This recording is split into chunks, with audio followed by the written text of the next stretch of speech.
Bonsoir, chers frères et sœurs. Ce matin, nous avons un thème qui est porté sur la cinématique, dont le titre qui sera enseigné concerne les paramètres cinématiques de mouvement. Mais avant tout, dans les classes de 10e, 11e et 12e année, vous aviez déjà vu ce qu'on appelle la cinématique. Et on vous a dit que c'est une branche de la mécanique qui étudie le mouvement d'un corps, mais sans tenir compte des causes qui produisent le mouvement. Et vous devez retenir une chose, que la cinématique ne s'intéresse pas, comme on l'a dit, à la cause ou bien aux causes qui peuvent produire le mouvement d'un corps. C'est simplement une simple description du mouvement en fonction du temps. Et pour cette partie, concernant les paramètres cinématiques du mouvement, nous verrons d'abord en premier lieu le vecteur position, comment déterminer le vecteur position, les coordonnées du vecteur position dans le repère cartésien. Ensuite, le vecteur vitesse, comment déterminer ses composantes dans le repère cartésien et éventuellement aussi sa norme. Et enfin, le vecteur accélération. En petit ton, le vecteur position. Mais vous devez d'abord savoir qu'en cinématique, l'état de repos ou de mouvement d'un mobile dépend du référentiel choisi. Et cela vous a été enseigné déjà dans les basses classes en 11e année, à savoir le caractère relatif du mouvement. Pour dire qu'un corps est en mouvement, c'est bien sûr par rapport à un référentiel donné. Donc, pour étudier le mouvement d'un corps, il faut d'abord savoir faire le choix judicieux du référentiel. Car en fonction d'un référentiel, un mobile peut être au repos et en fonction d'un autre, il est en mouvement. Choisissons le repère cartésien, le repère d'espace cartésien R. R, O, I, J, K. Nous voulons déterminer les coordonnées X de M, Y de M et Z de M de notre point mobile, qui est notre oiseau, dans ce repère cartésien R, O, I, J, K. Pour cela, nous savons que cet oiseau, en volant dans l'espace, son image se forme dans le plan OX, OY. Voici son image qui se forme dans le plan OX, OY. Projetons cette image-là sur l'axe OX, de même sur l'axe OY.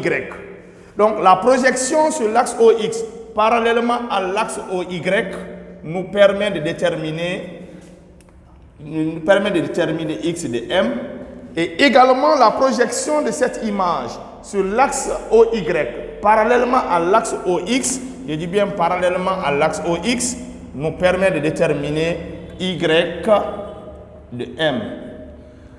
Et en mesurant la distance qui sépare cette image qui est formée dans le plan OX et OY et notre oiseau, l'oiseau et son image, cette même distance, et à partir de là, nous avons la cote OZ, donc Z de M. Vous avez désormais les coordonnées X de M, Y de M et Z de M de ce point mobile M qui est notre oiseau. Et le vecteur OM,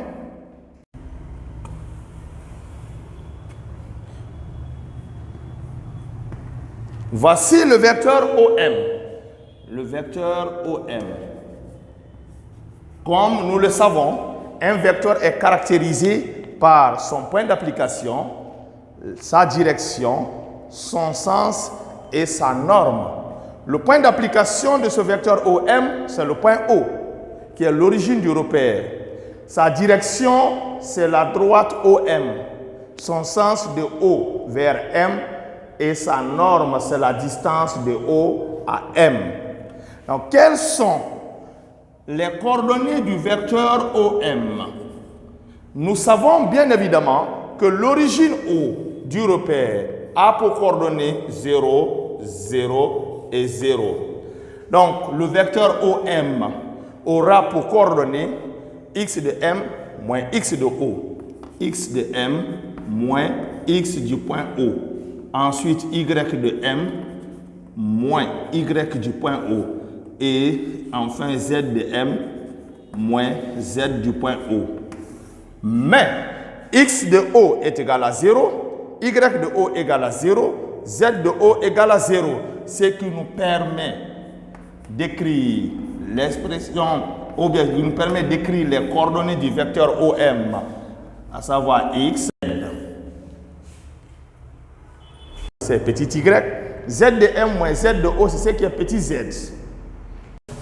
Le vecteur OM a pour expression petit x fois i plus y fois j plus z fois le vecteur k. Je le disais, i, j et k sont des vecteurs unitaires ici qui constituent la base de ce repère cartésien. Donc, vous avez l'expression du vecteur position de ce point mobile qui est notre oiseau. Donc, dans le repère d'espace cartésien, un point mobile M est repéré à travers son vecteur position. Lorsque nous connaissons ses coordonnées x, y et z, nous pouvons en déduire ici l'expression de son vecteur position. Voici l'expression du vecteur position. Du vecteur OM. La norme de ce vecteur, c'est la distance de O à M.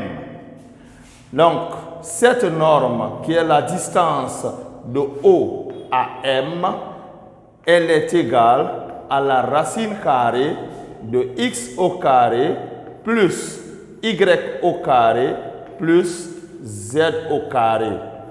Donc, x, y et z étant les coordonnées ici du point mobile M dans le repère d'espace cartésien. On retient que la norme du vecteur position OM est la racine carrée, je reprends, x au carré, plus y au carré, plus z au carré. Et son unité, c'est le mètre dans le système international.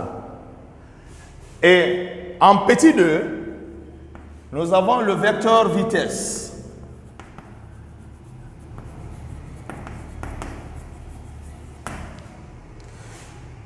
Et vous devez savoir que le vecteur vitesse d'un point mobile dans un repère donné caractérise la variation du vecteur position. Je m'explique. Égal à 0, ce tableau est mon référentiel. Mais à l'instant T1, je suis dans la même position. À l'instant T2, dans la même position. Cela veut dire quoi? Entre les instants T1 et T2, ma position n'a pas changé.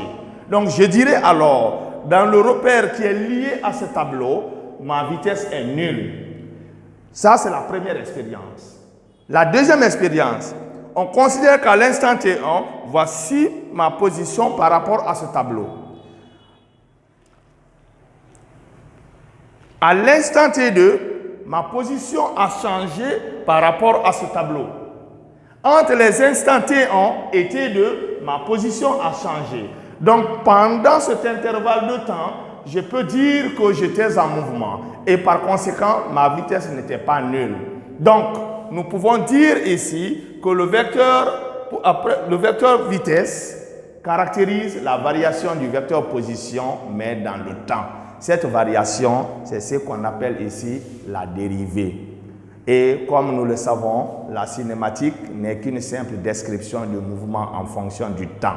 Le vecteur position varie dans le temps, cela caractérise ici le vecteur vitesse. Donc nous pouvons noter par définition que le vecteur vitesse instantané, c'est la dérivée par rapport au temps du vecteur position à l'instant. Et remplaçons le vecteur position par son expression. On obtient la dérivée par rapport au temps de x, i, vecteur plus y, fois le vecteur j, plus z, fois le vecteur k. En appliquant la propriété des dérivées, on obtient la dérivée de x par rapport au temps fois i plus la dérivée de y par rapport au temps fois j plus par rapport au temps fois le vecteur k. Mais bien évidemment, vous devez savoir que lorsque le point mobile est en mouvement, ses coordonnées x, y et z varient aussi dans le temps. Sur un schéma, ou bien sur ce schéma, si je considère que le point mobile, mon oiseau, s'est déplacé par exemple jusque là, son image qui se forme dans ce plan nous permet de déterminer aussi ses coordonnées x', y' et z'. Par conséquent, x va changer, y va changer et z va changer. Donc, c'est pour vous dire ici que x est une fonction du temps, y est une fonction du temps, z est une fonction du temps. Mais les vecteurs i, j et k sont constants dans le temps. Donc, nous pouvons considérer que dans ce repère, le vecteur vitesse instantanée, c'est la dérivée de x par rapport au temps que nous allons noter par x' fois le vecteur i, plus la dérivée de y par rapport au temps, qui est y' fois le vecteur j, plus z' fois le vecteur k.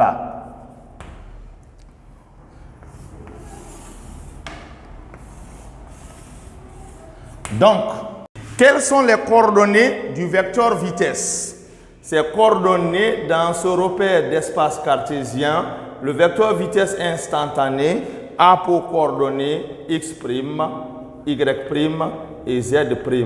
X', on va l'appeler Vx. Y', on l'appellera Vy.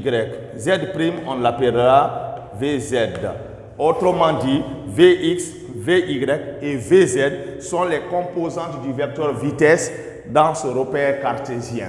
Donc, nous pouvons écrire ceci. Le vecteur vitesse a pour coordonnées Vx, Vy et Vz. Et quelle est du vecteur vitesse? Je m'excuse. La norme de ce vecteur vitesse à un instant t donné, c'est la racine carrée de Vx au carré plus Vy au carré plus Vz au carré. Voici la norme du vecteur vitesse étant exprimée en mètres par seconde.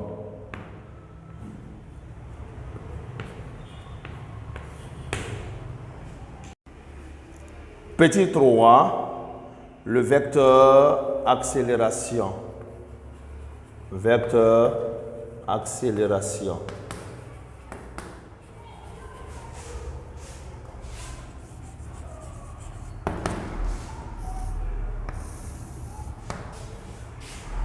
Donc, le vecteur accélération instantanée, par définition, c'est aussi la dérivée du vecteur vitesse par rapport au temps.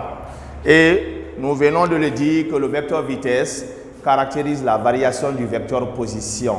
Et de la même manière, le vecteur accélération caractérise aussi la variation du vecteur vitesse dans le temps. Donc cette variation, elle est notée ainsi, la dérivée du vecteur vitesse par rapport au temps. Nous avons petit a, vecteur accélération en coordonnées cartésiennes.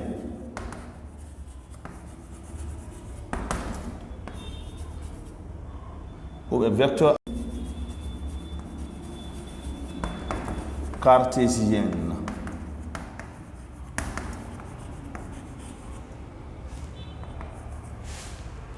Le vecteur accélération est la dérivée par rapport au temps du vecteur vitesse. Nous allons remplacer le vecteur vitesse par son expression en coordonnées cartésiennes. D'où A, c'est la dérivée par rapport au temps. Le vecteur vitesse, son expression, c'est Vx fois I plus Vy fois J plus Vz fois K. Et nous avions dit tout à l'heure que Vx, c'est ce qui est la dérivée de x. Vy, c'est la dérivée de y. Et Vz, c'est la dérivée de z. Pour continuer, le vecteur accélération a pour expression la dérivée par rapport au temps. Et ici, Vx, Vy, Vz étant les coordonnées du vecteur vitesse étant les coordonnées du vecteur vitesse, on peut appliquer la propriété des dérivées. Donc c'est la dérivée par rapport au temps de Vx fois I plus la dérivée par rapport au temps de Vy fois J plus la dérivée par rapport au temps de Vz fois le vecteur K.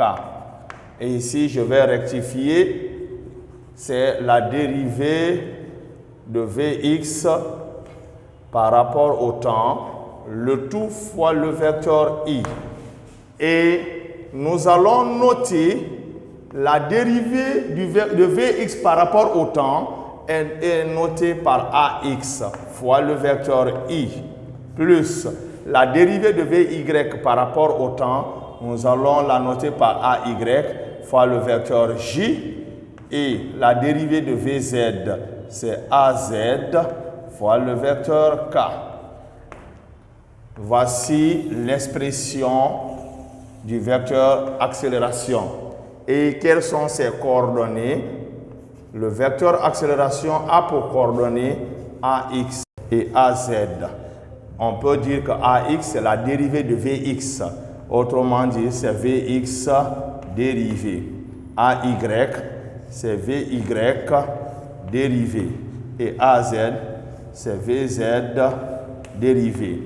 Donc, nous pouvons retenir que pour retrouver le vecteur accélération, il faut dériver deux fois le vecteur position. Car Vx étant la dérivée de x, donc c'est-à-dire on dérive x deux fois pour retrouver Ax. On dérive y deux fois pour trouver Ay et z deux fois pour trouver Az. Donc Ax, Ay, Az sont les coordonnées du vecteur accélération. Du vecteur accélération dans le repère cartésien, c'est la racine carrée de Ax au carré plus Ay au carré plus Az au carré. Et nous pouvons encadrer ce résultat. L'accélération étant exprimée en mètres par seconde carré. On voit le vecteur accélération. Le vecteur accélération et base de Freinet.